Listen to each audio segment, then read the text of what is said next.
What's quack-a-lackin'? What's quack-a-lackin'?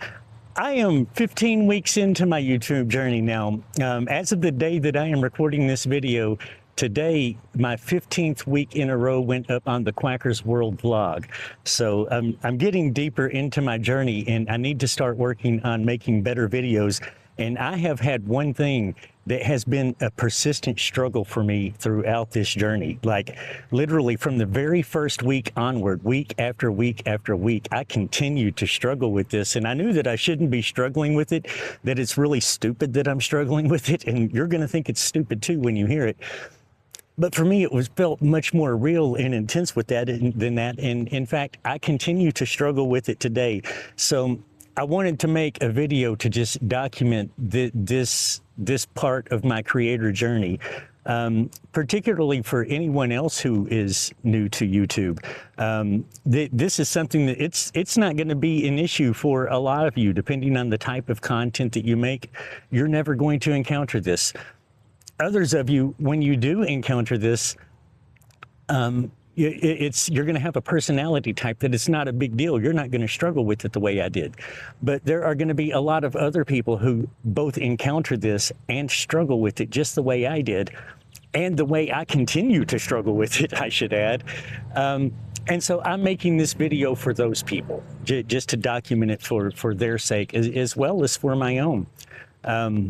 Anyway, let me give you a quick look here. I'm sitting on the banks of of Skunk Creek. I'm at Legacy Park in Sioux Falls. This is Skunk Creek behind me. While I'm here, let me just give you a quick shot. There's nothing really much at Legacy Park. It's more or less just a trail along the banks of Skunk Creek that more or less connects two other parks. Just sort of a stop along the way, but there are some nice areas here, as you can see. I've been here many times. I've never once encountered a skunk, so I'm not sure why it's called Skunk Creek, but here you go. There's a shot. Now, before I go on and tell you what my struggle is, let me just quickly tell you a very fast, short story that really encapsulates the message of the day. When I was in about the 9th or 10th grade, I had to do this book report for English class. And I was a very lazy student at that point in my life, just because I really wasn't learning anything new. There was no challenge, so I had just kind of given up on the school system, and I wasn't interested in doing this book report. And I remember that somehow I had recently heard that that The Great Gatsby was a book that was never completed. It was F. Scott Fitzgerald's last book, and he passed away while in the process of writing this book, so it was never completed, but it got published anyway. And in my teenage mind, I'm thinking, man, a book that wasn't finished is certainly going to be shorter than a book that was finished, so I went straight to the library, and I checked out The Great Gatsby. And I know most of you are familiar with The Great Gatsby from the movie. I've actually never seen the movie. And as I said, I was in the 9th or 10th grade. That was many years ago, so I don't really remember a lot about the book either.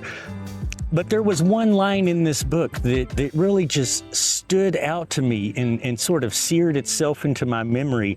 And over the years throughout my life, it's resonated true time and time again, both within things I observe within myself, but things I observe in others. This message from this book has just resonated true. And you might have heard it before because I've seen it over the years. I've seen the quote attributed to many different people, but I assure you, this is a quote from The Great Gatsby. And what the quote says is that our lives are defined by opportunities, including those that we miss. And that's really true, because the opportunities that you miss have just as large of an impact on your life and your future as the opportunities that you're able to seize. And so while it's important to recognize and celebrate the opportunities that we seize, it's also important to recognize the opportunities that we miss and learn from them so that we don't continue missing those opportunities. And I'm going to tell you, my first 15 weeks over on the Quackers World vlog has been one missed opportunity after another. It really has. And I know you're thinking, whoa, Quackers, slow down. You said you're going to talk about your biggest struggle on YouTube, and you're just talking about a book report and a quote about missed opportunities. Slow down and back up. And that's what I'm going to do. I'm going to slow down and back up and just tell you from the start. Now, as I said, I've been creating content on Quacker's World now for 15 weeks. That's more than 3 months. That's pushing on 4 months. So you would think that I would overcome some things in that time.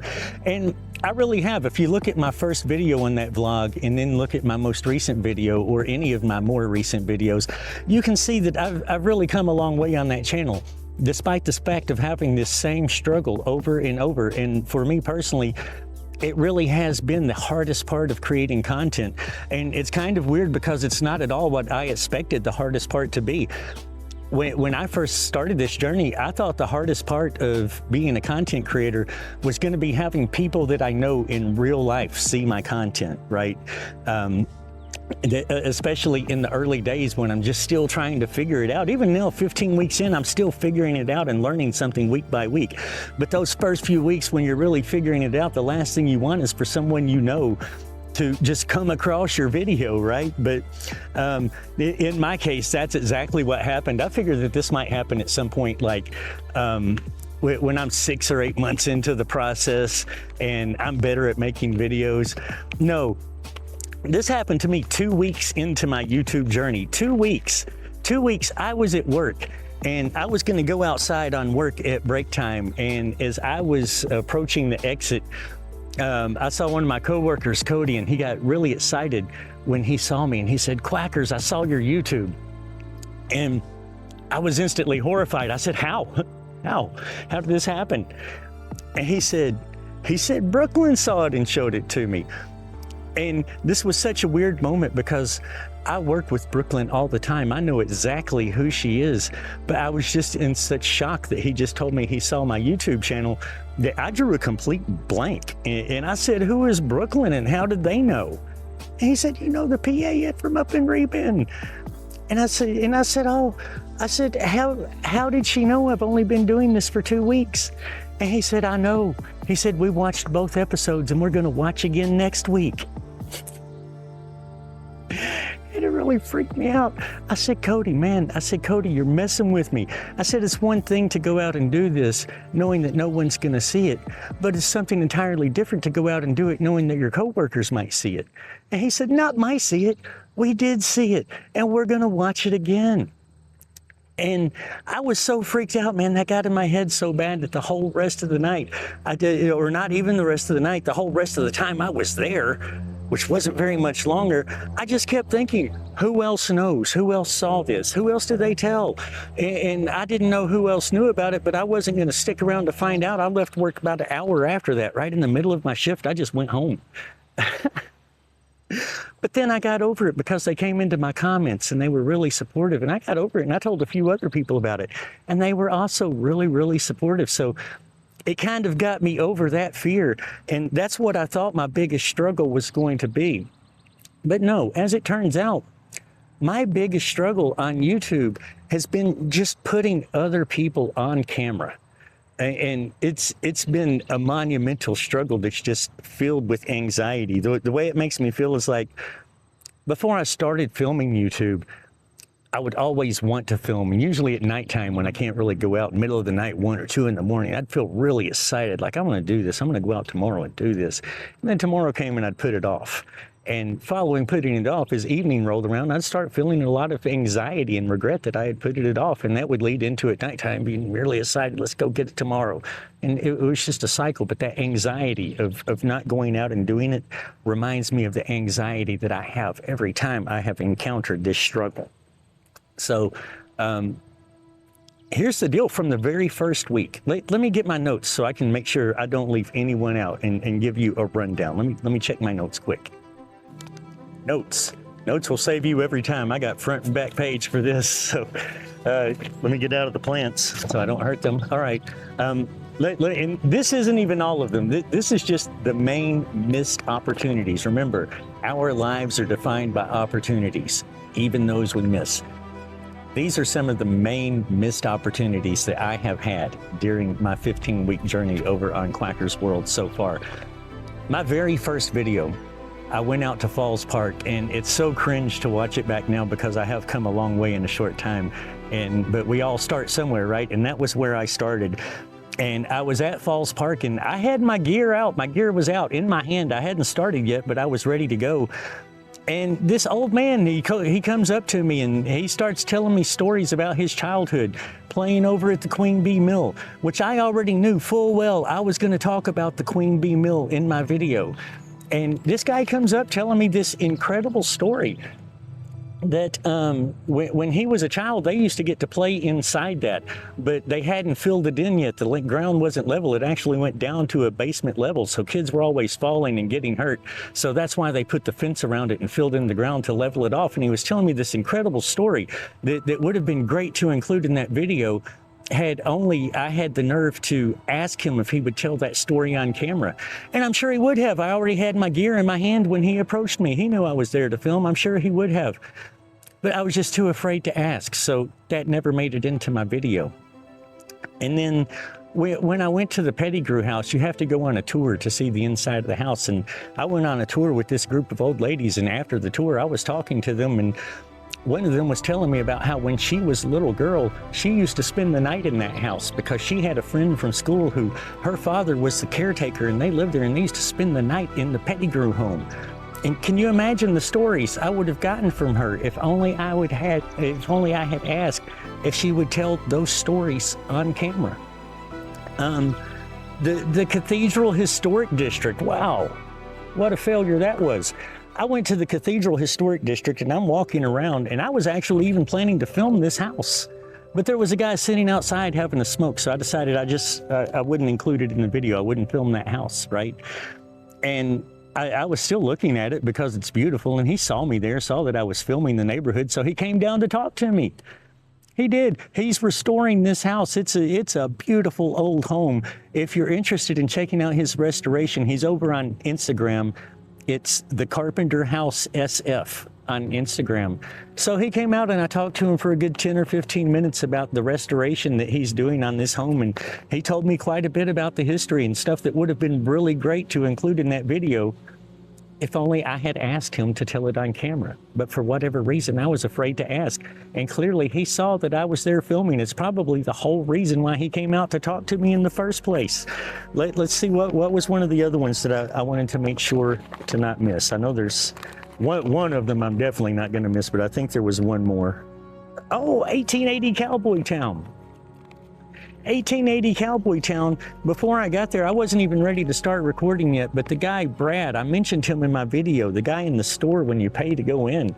This guy was such an amazing character and gave just such an incredible introduction to this place that I wished I had filmed it, but I wasn't even ready to film yet. I figured I would set up once I was inside. So it wasn't my weakness that caused me to miss that with Brad as much as an unpreparedness, but I bet if I had asked him, he would have waited for me to get ready. So another missed opportunity. And then the biggest one came a couple of weeks ago when I did the walking tour of the McKennan Historic District. Oh my God, I was filming the outside of one of the houses, one of these historic homes. And this old lady comes out, and I walk up and I introduce myself and explain to her why I was filming the outside of her home, which she was all cool with. And in fact, she said, "Oh, I have a book about this neighborhood if you'd like to see it." And I really didn't have time to see the book, but I was thankful that she was inviting me, so I wasn't going to turn it down. So I said, sure, I would like to see it. And I came in, and she did have a book, and she did show me the book, as well as give me a complete tour of the inside and outside of this home, pointed out every little feature like she was giving a professional tour to just me. I spent a good, between the inside and the outside of the home and the time I was just talking to that lady, I spent about an hour and a half inside that home, and all I have is a shot of the exterior. And I even told her at one point towards the end, I even said, you know, I probably should have asked you if it would be okay to film this, because, but I'm new at it still, so I'm still too shy. And I even notated that to her at the time because I already knew I had missed another opportunity, and that was a big one. She said herself, she said, I just feel like people should get to see the inside of these homes. Don't tell me she wouldn't have shown it on camera had I just had the nerve to ask. And I don't know why I keep failing at this. I feel like God keeps sending me angels, and I just don't answer the door. They keep knocking, and I just don't answer. And what it really reminds me of is when you're a kid, you know, you want to call a girl for the first time, and you're not used to calling girls yet, so you're nervous and you've got anxiety about it. And so you'll dial those first 6 numbers, but when it gets to the last number, you just stop and hang up. And then you'll pick it up and you'll dial the first 6 numbers again, and you'll stop and you'll hang up. That's where I'm at. I keep dialing the first 6 numbers, but I just don't push I don't push that final number to connect the call. And that's really been a struggle for me. So where do we go from here? How do we solve this problem? Well, the simple answer is I just have to start dialing that last number, right? That's all it is. I have to form really strong, consistent habits of acting on these opportunities when they present themselves, because he's not going to keep sending me angels forever. If I keep not opening the door, he's eventually going to stop sending them. So while he's sending them, I need to start opening that door. I need to start acting on these opportunities and forming strong habits to do that. And if I ask them to tell their story on camera, the worst that can happen is they get uncomfortable and say no. But if I ask enough people, some of them are going to say yes, right? So that's the key thing, is I just have to start dialing that last number, and I have to form a habit of always dialing that last number. And honestly, the timing is right for this, because as I said before, if you look at my first video on Quacker's World, my Falls Park video, and then look at my most recent video, you can see that I've come a long way. And I do still have a long ways to go. I'm learning and adapting and growing just like everyone else. It's like the YouTube journey kind of emulates life. We're always learning and growing. So I have a long ways to go, but I have come a long way since my first videos. And I think even, for example, the guy at the Carpenter House SF, that was just last month or a little over a month ago. And even in that time, my videos have gotten better. So the time is right to start acting on these opportunities. This is the time to do it. These people's stories deserve to be told. And I'm missing out on being able to provide good content by not including these stories. So I do want to include them. So that's the first piece of the pie, is I need to form a strong habit of acting on these opportunities. The second piece of the pie is I need to see if it's possible to recapture some of the opportunities that I've already missed. I need to go back to 1880 Cowboy Town and just make a fun video with Brad. I need to reach out to the guy at the Carpenter House SF, and I'm pretty sure he would be open to the idea of meeting up with me, and let's make a video to just document where you're at with your restoration project today, and maybe we'll come back and do another one in the future. And definitely the lady who gave me the tour of her home in the McKennan Historic District, she told me she believes people should see these homes. She told me to come back and see it anytime. So I think if I go back and talk to her and explain and ask her if she would mind making a video with me, I bet that she would. I bet that she would. So I got to start capturing opportunities as they happen going forward, and I need to double back to try to capture some of the ones that I missed. And I can't capture all of the ones that I missed. Like the guy I encountered at Falls Park, I have no idea who he is. That was just a missed opportunity. But the ones that I have an opportunity to reach back in time and recapture those and bring them into the channel, I definitely need to do that, because they are an extension of the stories that I've told on that channel. So that's about where we're at with things. I'm pretty good at recognizing these opportunities. When they present themselves, I see them for what they are at that moment. It's not like I'm looking back on this later and saying, wow, I wish I had known. No, I knew at the time it happened. I just didn't have the courage to ask. So I'm pretty good at recognizing the opportunities. I just need to get just as good at acting on the opportunities. Boy, and I think that's going to really level up my channel when I get there. I can't wait. So if this is something that you struggled with, please reach out in the comments and let me know. But and I would say if you have any tips or suggestions or advice, let me know those as well. But I mean, I already know. It's just I have to dial that last number. So I can't wait until the next time one of these opportunities presents itself to me, because the next time that angel knocks on the door, I'm going to open the door and invite them in. And that's going to be a milestone in my YouTube journey. It really will. So yeah, thank you so much for listening to me babble today. I really appreciate you watching all the way to the end. Thank you very much for that. If you're not subscribed to the channel, you can see this is a small channel. Please do me a huge favor and tap the subscribe button down below. It'll help this message get pushed out to more people. And yeah, until next time, I love you guys. Thank you. Quackers out.